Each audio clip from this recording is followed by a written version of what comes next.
Failure ये एक ऐसा शब्द है जो हमें लगता है कि इतना नेगेटिव है कि बस डर सा लगता है कि इस बारे में सोच भी लिया ना, फेल के बारे में या समझने की कोशिश भी करी ना, तो नाकामयाब ही होंगे।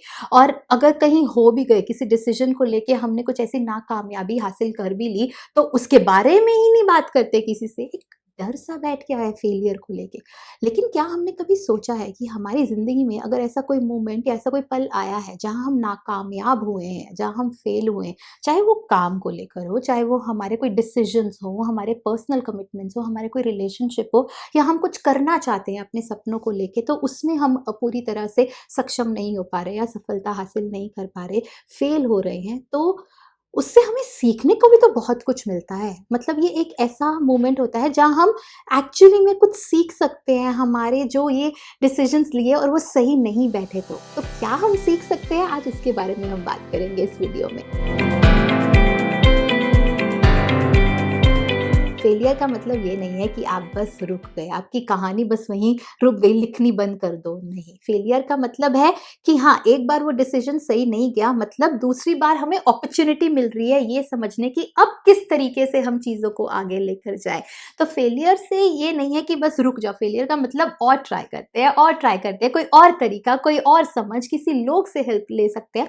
तो इसलिए इट्स नॉट अबाउट कि फेलियर हमेशा एंड होता है, फेलियर का मतलब कि आगे और ट्राई करना है अभी हमें। एक और ज़रूर चीज़ समझना कि जब ऐसा कोई मोमेंट आता है जहाँ हमें लगता है कि हम फेल से हो रहे हैं या वो सही तरीके से चीज़ें जा नहीं रही या रिज़ल्ट वैसा नहीं मिल रहा, तो आप उस चीज़ से ये सीख लेना कि उस समय क्या आपने उतनी कमिटमेंट दी थी या उतना हार्ड वर्क किया था जितना उस जर्नी को या उस रास्ते को चाहिए था मंज़िल तक पहुँचने के लिए। कहीं ऐसा तो नहीं है कि वो एटीट्यूड बहुत कैजुअल सा हो गया था और हमने ले लिया था हो ही जाएगा। मतलब जिस तरीके से वो कमिटमेंट चाहिए, वो कंसिस्टेंसी चाहिए कि करना ही करना है, चाहे तूफ़ान आए, बारिश आए, धूप आए, आपको बस डटे रहना है अपने काम के लिए, तो उसमें कोई कमी नहीं होनी चाहिए। तो वो एक माप-तोल करना, एक इवैल्यूएट करना अपने कमिटमेंट को लेके कि इस बार शायद अगर हम ट्राई करेंगे, तो कमिटमेंट का लेवल क्या होना चाहिए। तो वो डेडिकेशन और कमिटमेंट बहुत ज़रूरी होगी समझने के लिए।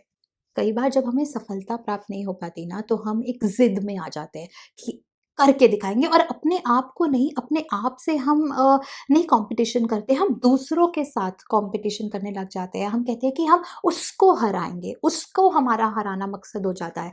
तो आपकी जीत आपकी खुद पर निर्भर होनी चाहिए, ये नहीं कि किसी और को हरा कर आपको जीतना है या आपको अपनी मंज़िल हासिल करनी है। क्योंकि आपने एक बार आपका डिसीज़न सही नहीं रहा या आपको एक आपको फेलियर हो गया, तो इसका मतलब ये नहीं कि आपको किसी और को प्रूव करना है। आप अपना खुद का कॉम्पिटिशन है, आपको अपने आप को प्रूव करना है, आपकी काबिलियत आपको पता है। तो उस इंटेंशन के साथ, उस एटीट्यूड के साथ जर्नी स्टार्ट करेंगे, तो ये एक बहुत बड़ी सीख होगी कि किसी को हराना नहीं है हमें इस पूरी जर्नी में, पूरे रास्ते में अपने आप के साथ कॉम्पिटिशन रखना है। तो ये एक बहुत बड़ी सीख हम अपने फेलियर से ले सकते हैं कि हमें ज़िद में आके चीज़ें नहीं करनी है। हमें जो हमारे सपने हैं, जो हमारे गोल्स हैं, हमारे जो मंज़िल है, हमें उसको पूरा करने के लिए डिफ़रेंट डिफ़रेंट रास्ते अपनाने हैं, लेकिन ज़िद किसी और को हराने की नहीं होनी चाहिए। और ऐसा कोई अगर हमने समय देख लिया है जब हमें लगता है कि हमारा फेलियर ये हो रहा है और हमें सफलता नहीं मिल रही, और उसके थोड़े टाइम बाद ना कभी भी कोई पछतावा या रिग्रेट ना करना किसी डिसीजन को लेके कि काश हमने वो डिसीजन ना लिया होता, काश हमने ये नहीं किया होता। आपने जो किया उस समय की अपनी समझ के हिसाब से किया, उस समय आपको जो सही लग रहा था आपने वही किया। इस समय आपको थोड़ा और चीज़ें और अच्छे से समझ आने लग गई हैं, क्योंकि आपने वो समय देख लिया है कि जहाँ पे चीज़ें आपके हित में नहीं गई हैं। तो इट्स ओके, आपको रिग्रेट करने की ज़रूरत नहीं है। आपको ये समझना है कि अब क्या चीज़ें नहीं करनी और क्या करनी है। तो हमें ज़्यादा फ़ोकस क्या करनी है उस पर करना चाहिए और कोई रिग्रेट नहीं करना चाहिए अपने डिसीज़न्स को लेके। बस आखिर में यही कहना चाहती हूँ कि अगर आपकी जो भी मंज़िल है या जो भी आपके गोल्स हैं, आपके पर्पस है, अगर आपको अभी तक वो सक्सेस नहीं मिली या आपको लगता है कि अभी आप और आगे और ट्राई कर रहे हैं ना, इन सब में ना शॉर्टकट्स मत अपनाना। कोई भी ऐसा काम मत करना जहाँ आपको लगे कि आप बस जल्दी से पहुँच जाओ, क्योंकि वो हो जाता है हमें कई बार कि जल्दी से जल्दी मंज़िल हासिल करनी है। लेकिन नहीं, शॉर्टकट अपनाओगे तो जो आपकी एक सीढ़ी जैसा है, आपको हर एक स्टेप चढ़ते जाना है।